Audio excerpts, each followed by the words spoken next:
Salut tout le monde, bienvenue à cet autre épisode de Planète Quad. Cette fois-ci, je vous présente mon essai du Polaris RZR XP Pro 4 places 2020 et je vous livre mes impressions. On a également une belle chronique mécanique où on vous montre comment effectuer étape par étape votre changement d'huile sur un Can-Am Defender.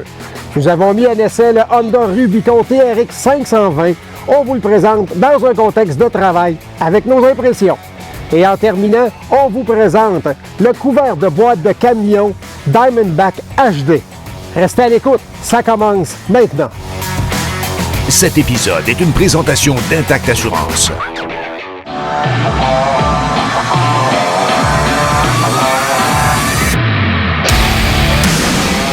Là, on jase d'un véhicule bien spécial. On pourrait parler d'un véhicule familial parce que c'est un 4 places. Mais détrompez-vous parce que c'est tout qu'un bolide. On jase du RZR XP Pro 4 places.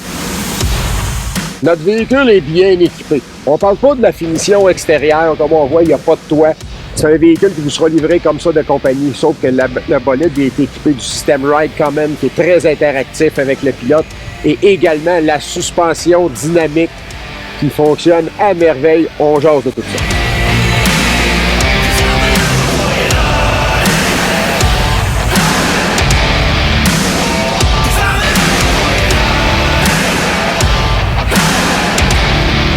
Si on regarde l'aspect avant du véhicule, on s'entend que Polaris ont bien réussi les choses.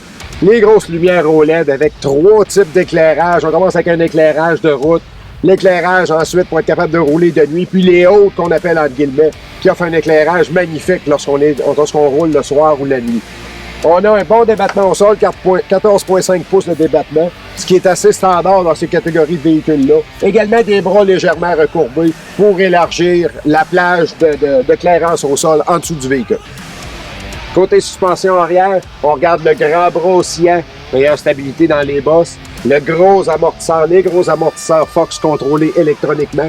On peut voir l'accessibilité au niveau des poulies d'embrayage en dévissant le couvert et le gros système d'aération pour les poulies, très important lorsqu'on a beaucoup de puissance, puis qu'on a un véhicule qui est quand même assez lourd, c'est un gros 4 places, donc il faut bien refroidir les poulies pour l'embrayage.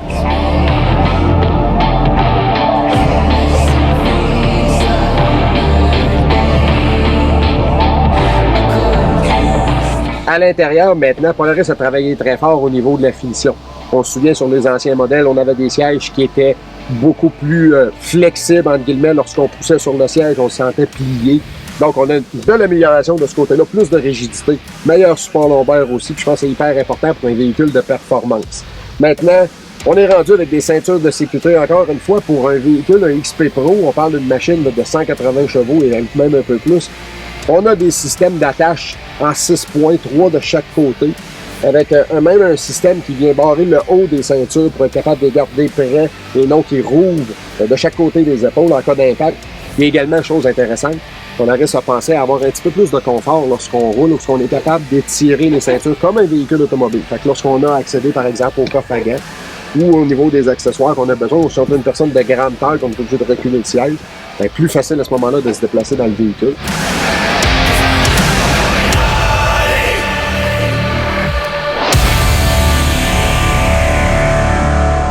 Depuis plusieurs années, du côté de la compagnie américaine, on travaille avec l'interaction avec les passagers, l'interaction avec le pilote. Notre RZR est équipé du système Ride Command où on peut retrouver tout ce qu'on a de besoin. Un écran tactile qui fonctionne avec des gants, je pense que c'est bien important de le mentionner, où on retrouve toutes les données du véhicule.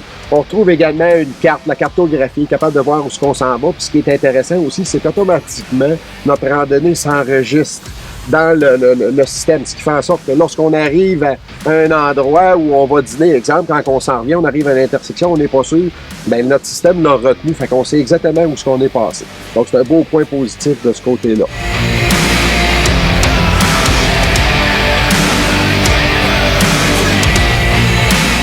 Donc on est à bord du RZR, du XP Pro. Je pense qu'au niveau performance, on n'a rien à dire. Les 181 chevaux, là, ça livre la marchandise. Mais le plus gros point fort, c'est vraiment la suspension. Lorsqu'on tombe dans des endroits bosselés comme on a là, plus on va vite, plus le véhicule se comporte bien, plus on arrive dans les grosses bosses. Puis la machine, la suspension réagit, s'adapte en fonction de ce qu'on retrouve comme terrain. Fait que c'est un gros plus. Puis là, on a tellement de possibilités d'ajustement que si on roule plus lentement, ben, on peut y aller avec une suspension qui est beaucoup plus molle, qui est beaucoup mieux adaptée pour les petites bosses lorsqu'on roule tranquillement. Et puis lorsqu'on y va dans un terrain qui est une conduite plus agressive un peu, ben on va monter dans le deuxième mode qui nous permet d'une variance qui est une résistance des amortisseurs, une précharge qui est déjà plus élevée. Et puis le troisième mode nous amène une précharge vraiment plus élevée encore, qui fait en sorte que là, c'est un peu le même principe que si on raidissait nos amortisseurs, mais sauf que là, on a le contrôle directement au guidon. Donc c'est rapide, c'est facile d'utilisation. Et également, si on roule de façon, si on est seul dans le véhicule, eh bien, on peut rouler avec une précharge un peu plus molle, mais lorsqu'on tombe à 4 personnes, 4 adultes par exemple, ben là, on est rendu, on peut approcher un poids de 1000 livres facilement dans l'habitacle, qui fait en sorte qu'on aurait besoin d'augmenter la précharge si on n'aurait pas ce système-là. Mais avec ce système-là, ben, il s'agit de peser sur les boutons, on augmente la précharge, puis le véhicule là, se comporte très bien.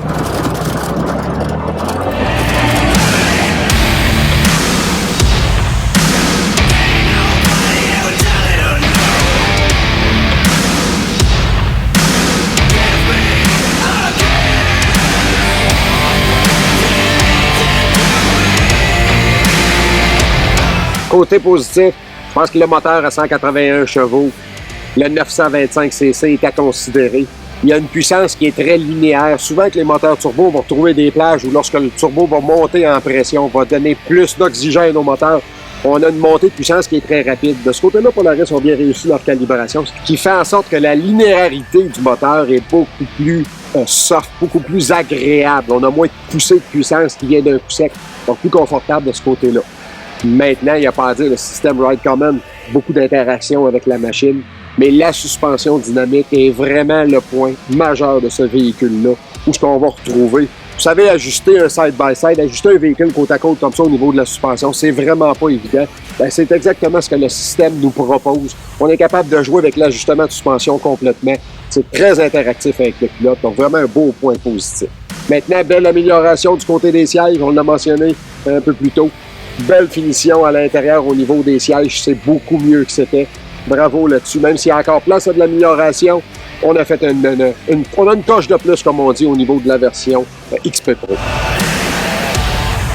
Point négatif maintenant, ou point d'amélioration, encore une fois, on le mentionne souvent, le bras de transmission. On n'est jamais sûr si on est au bon endroit, si on est vraiment bien embrayé. Donc, il faut être doux sur l'accélérateur pour partir avant, pour s'assurer d'être bien embrayé, tant du côté du reculon que du côté des vitesses d'avant, sur le low, sur le high. Donc ça prendrait un bras vraiment avec des coches au niveau, comme on retrouve chez les autres véhicules, pour être sûr qu'on est bien embrayé. Ensuite, on le sait, la qualité, la finition intérieure, l'intérieur des portes. Des fois, c'est dur pour les coudes lorsqu'on se fait brasser un peu, qu'on a des terrains accidentés. Donc une meilleure finition, ça serait souhaitable. Puis également, une qualité sonore supérieure. On parle de bruit à l'intérieur de l'habitacle, les sièges qui bougent, etc. On aimerait ça que chez Polaris, on travaille là-dessus pour nous améliorer un peu la finition, le fit and finish, comme on dit, pour un véhicule qui soit plus silencieux et un peu plus confortable.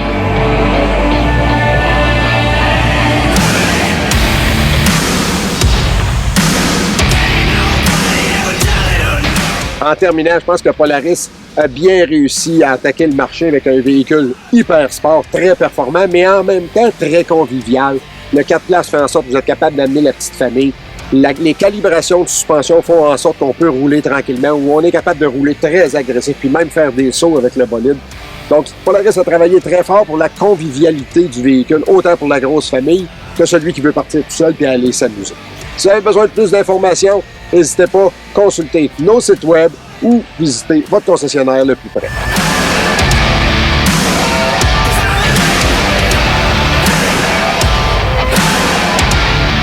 Au retour, Patrick Rock nous présente comment effectuer un changement d'huile sur la Can-Am Defender.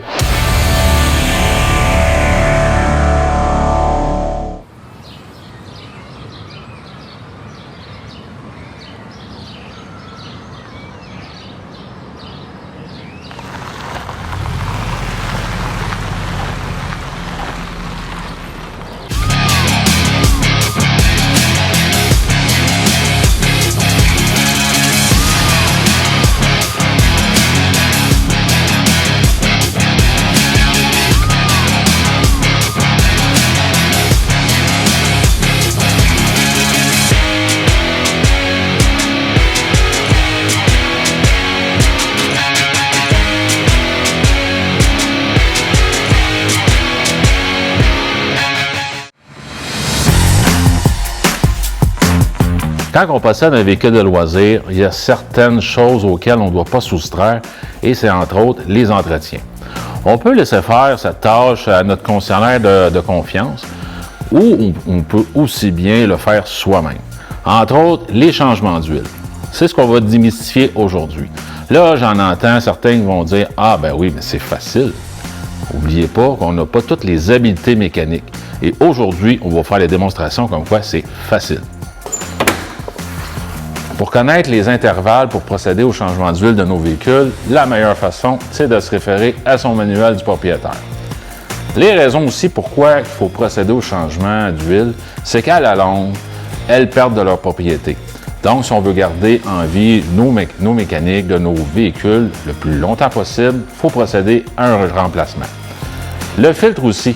Le filtre est primordial à être remplacé à chaque changement d'huile. Là, j'en connais là, que des fois, il saute une fois là, de temps en temps. Non, non. Le fil va retenir certaines particules, va aussi peut-être retenir peut-être une petite forme d'humidité qui peut s'être créée. Donc, lésinez pas, c'est pas si cher que ça un fil, on le remplace. On va faire la démonstration sur notre Can-Am Defender.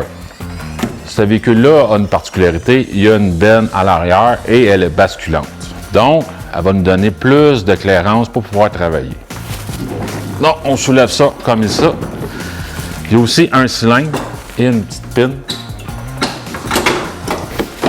qui nous permet d'avoir un bon dégagement.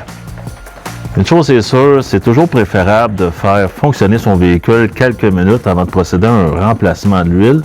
Le réchauffement de l'huile va créer une meilleure fluidité et permettre également l'écoulement plus facilement. Donc, c'est sûr que c'est l'étape qui est la plus salissante de notre travail. Donc, je prends une douille 17 mm et je vais desserrer le bouchon. Et voilà. Je vais rapprocher ma panne parce qu'éventuellement, l'huile va s'écouler. Et voilà, comme ceci. Bon. Pendant que l'écoulement de l'huile s'effectue, on va prendre quelques petites secondes pour vous parler un peu du bouchon. Vous allez voir ici, il y a une petite rondelle, celle qui sa fonction, dans le fond, c'est de créer l'étanchéité. Donc, nous autres, on va utiliser entre autres un ensemble XPS qui est vendu par tous les concessionnaires BRP. Quand vous en faites l'achat, vous juste à le mentionner votre représentant aux pièces que le type de véhicule va vous vendre exactement l'ensemble que vous avez besoin. Vous allez avoir exactement la quantité d'huile que vous avez besoin, le grade. Et puis, il y a ici aussi les petites rondelles d'étanchéité. Donc, il y en a une qui va remplacer celle qu'on avait d'origine. Donc, on la remplace par une nouvelle. Comme ça va éviter qu'il y ait un écoulement éventuel. Lorsque notre bouchon de vidange, qui est situé à la base du moteur, a été remis à sa place, on va localiser justement le filtre à l'huile. Dans ce cas-ci, il est localisé vraiment dans le moteur. Il faut enlever un petit couvercle qui est retenu par 3 bottes 8 mm. Et on va y retrouver un petit fil en carton. Alors, là, j'ai justement enlevé mon capuchon. Et puis là, on voit que c'est mon filtre. On voit quand même qu'il est assez sale, qu'il est noirci.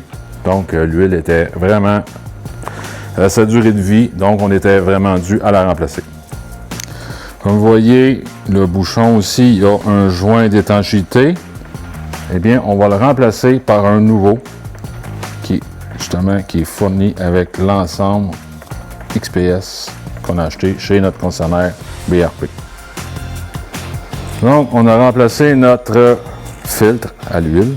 On va prendre un petit peu d'huile neuve, et on va la mettre ici. On va en ajouter un peu sur la partie caoutchoutée. La raison bien simple, ça va faire en sorte que ça va l'empêcher de coller et ça va faciliter son retrait lors du prochain changement d'huile.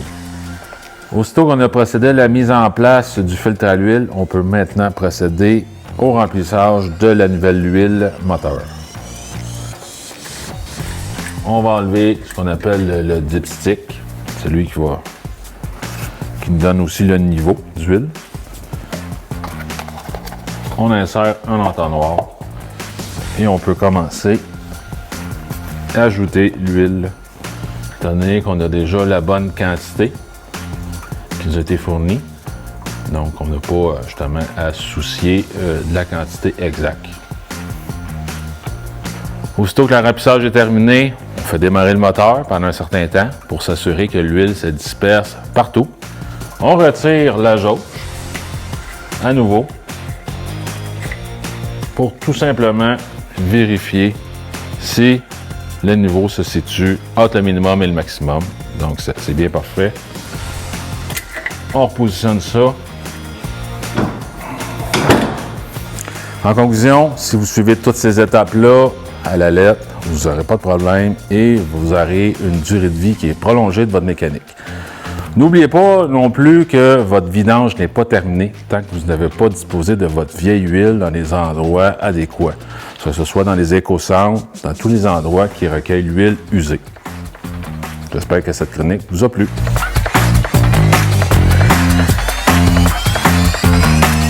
Après la pause, on a mis à essai la Honda Rubicon TRX 520.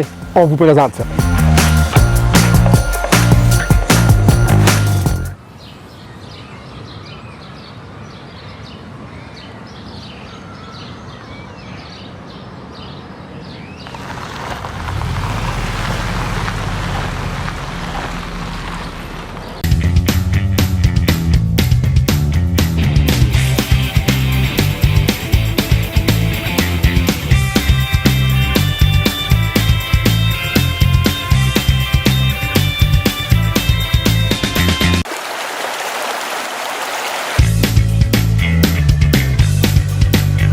Cette année, on visite le Québec autrement.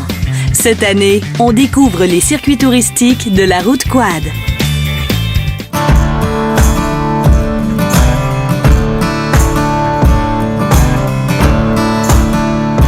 Qui dans notre jeunesse se souvient pas, ceux qui sont dans la cinquantaine, début cinquantaine comme moi, du bon vieux Honda 3 roues 250? Je pense que ça a fait sa marque il y a plusieurs années. Et puis Honda, depuis un certain temps, continue de nous amener des véhicules d'année en année, mais à chaque fois, on se pose la question, est-ce qu'ils vont oser un peu plus? Car Honda demeure toujours très conservateur. Début des années 2000, on a vu apparaître le premier Rubicon 500, qui est demeuré pratiquement identique jusqu'à l'année 2018. En 2019, enfin, on a vu apparaître une nouvelle motorisation, un 520cc. On vous présente le Honda TRX 520. Je pense que ce qui différencie vraiment Honda par rapport, surtout aux compagnies américaines, c'est surtout au niveau de la transmission. On retrouve une transmission qui est automatique. Donc, on n'a pas de courroie comme on est habitué de voir, ce qui fait que l'entretien est très différent. C'est un ratio d'engrenage qu'on a tout simplement. C'est une transmission automatique à 5 vitesses. Puis on a la possibilité de tomber dans le mode semi-automatique si on veut le faire évolutionner un petit peu plus lorsqu'on tire une charge, par exemple. Donc, du côté du Rubicon, ce qui est un peu plus inhabituel, je dirais, ils ont amené une transmission qui est automatique et semi-automatique, mais contrôlable au guidon. Ce qui fait qu'on est capable de passer de l'avant au reculon, puis au neutre entre les deux, directement à partir du guidon. Pas besoin de jouer avec la manette. La manette, le bras de transmission, comme on dit, est seulement pour le low et le high, ce qui veut dire que tout le passage se fait au niveau des boutons. Donc, lorsqu'on est en position avant, si on pèse sur le shifter qu'on appelle sur la grosse flèche pour diminuer de vitesse, on tombe au neutre. Et puis, si on veut l'engager du côté du reculon, on fait juste tenir le bouton, on pèse une deuxième fois sur la flèche du bas qui nous permet de tomber en mode reculon.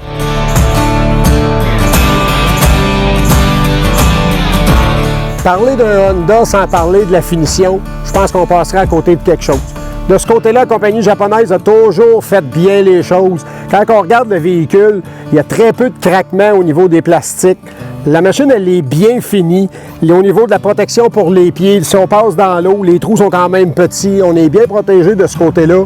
Je pense qu'on ne pourra jamais critiquer de façon négative ce côté-là du côté de chez Honda. On regarde une partie intéressante à l'avant du véhicule maintenant. On n'a pas une clairance au sol qui est énorme. On parle de 9,7 pouces. Par contre, Honda, comme d'habitude, on fait bien les choses. On a de série une bonne protection du côté des joints de cardan, ce qui fait que ça améliore la fiabilité du véhicule. C'est moins dangereux un peu de percer les bouses de cardan en ayant une bonne protection. Les pare-chocs sont solides. On a des pare-chocs qui viennent de série sur le véhicule, qui sont bien faits. Et puis, ben, on retrouve trois lumières. C'est sûr que c'est là qu'on voit la mentalité japonaise qui prennent toujours un peu de temps à arriver avec la compétition. On aimerait ça voir apparaître des lumières OLED un petit peu plus performantes. On a fait quelques kilomètres avec le véhicule. Définitivement, dans un environnement de travail, on a apprécié la transmission, vraiment des départs qui sont en douceur. Lorsqu'on a des charges, vous avez vu, on a travaillé avec des balles de foin, on n'avait pas besoin de les attacher, ça ne donne pas de coup. Les changements de vitesse sont doux, fait que c'est bien conçu pour être capable de travailler à basse vitesse avec la machine. Maintenant, c'est sûr qu'en sentier, si on roule avec le 4x4, le power steering, ça fonctionne, mais c'est dur sur les bras. Donc, il faut s'habituer à travailler avec le power steering du côté du 4x4. Lorsqu'on est sur le 2x4, pour rouler, il n'y a pas de problème. À ce moment-là, les mouvements avec les véhicules sont plus faciles, sont plus agréables.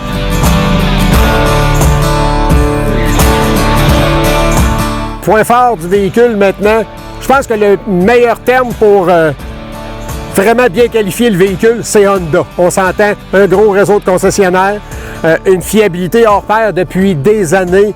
On le sait, ils sont un petit peu plus conservateurs au niveau de leurs produits, mais leurs produits vont bien et c'est extrêmement fiable.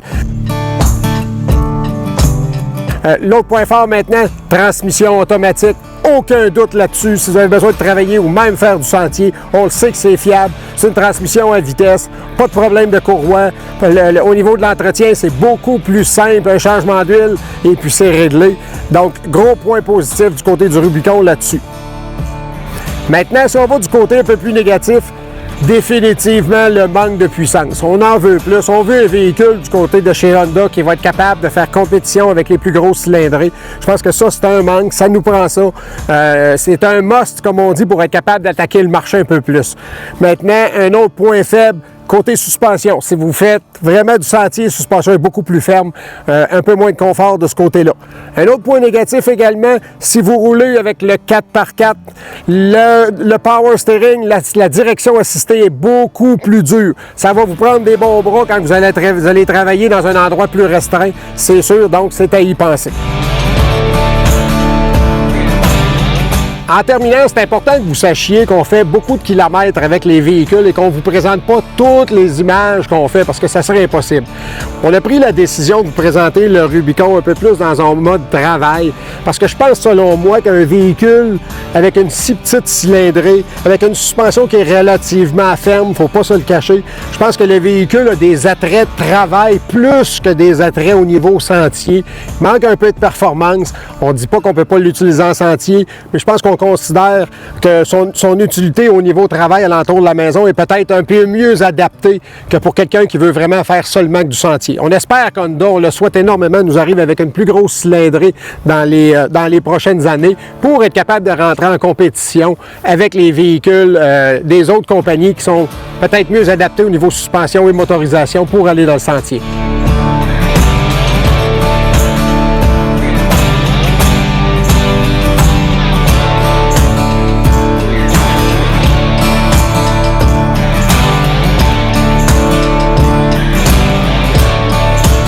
Vous voulez transporter votre VTT avec votre camion? Restez à l'écoute parce qu'après la pause, on vous présente les couverts de boîte de camion Diamondback HD.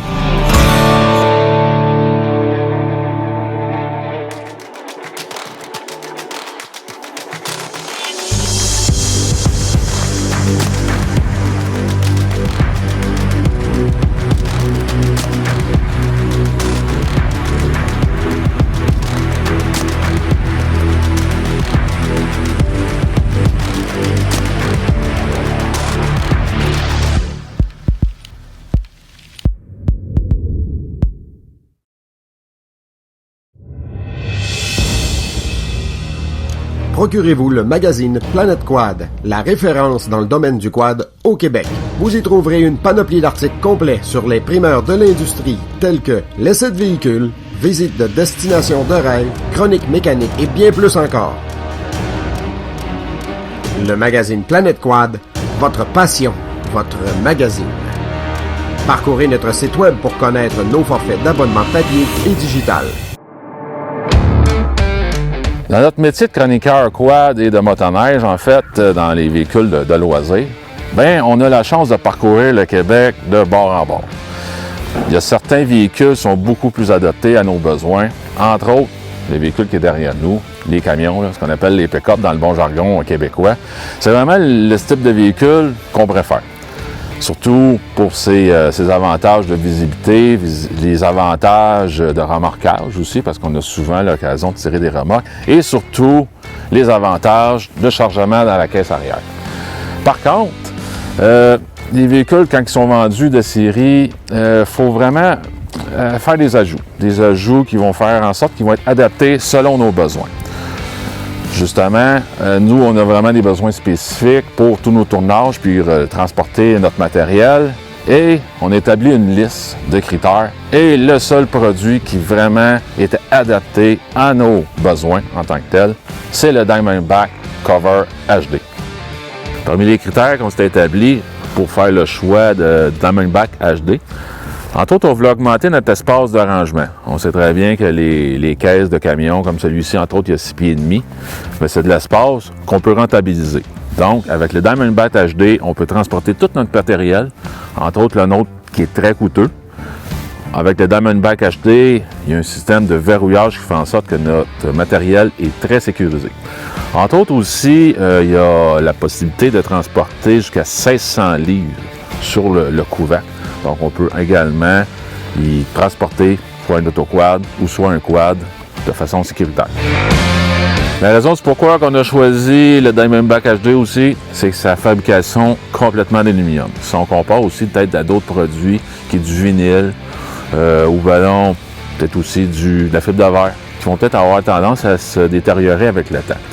Tandis que celui-là, complètement en aluminium, quasiment indestructible. Le Diamondback HD est fait en 3 morceaux. On parle du morceau central, la pièce qui va être fixée. Et ensuite, il y a le couvercle avant et le couvercle arrière qui viennent se fixer par un système de penture.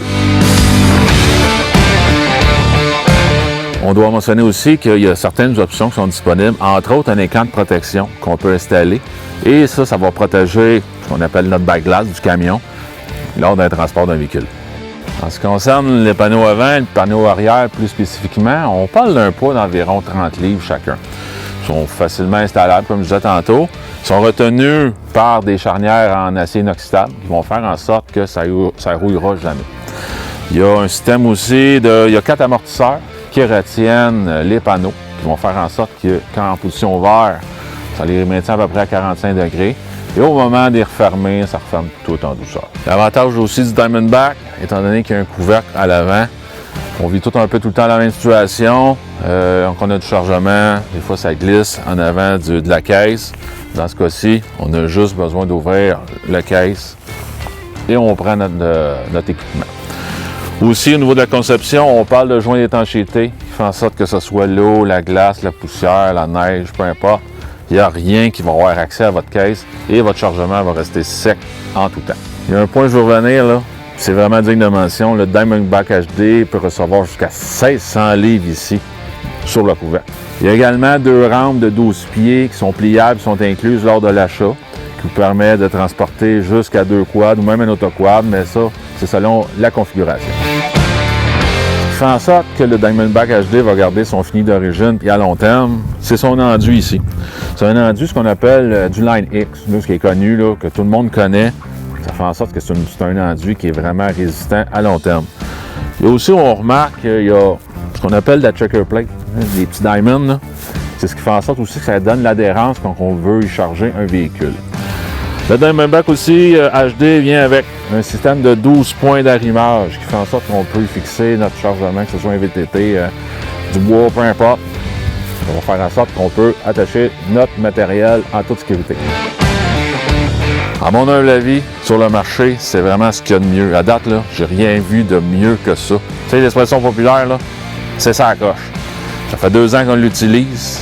Il a gardé son fini d'origine. Il n'y a pas eu aucun signe de défaillance. Je pense pas que c'est sur le point d'arriver. Au cours des derniers mois, on a changé notre F-150. On l'avait déjà installé dans Diamondback sur notre véhicule auparavant. On l'a gardé, on l'a réinstallé sur celui-là sans problème. Ça fait là, c'est bolt-on. Si votre but est comme nous, d'augmenter votre espace de chargement, de transporter un véhicule et tout ça de façon sécuritaire, Je vous le dis, le Diamondback HD, vous devez le considérer.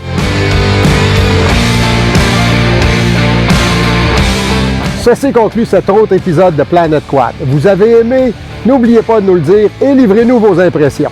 Vos suggestions et commentaires sont toujours les bienvenus. N'hésitez pas, faites-nous en part. N'oubliez pas, assurez-vous de nous suivre sur nos réseaux sociaux et vous abonnez surtout à notre chaîne YouTube. À la prochaine.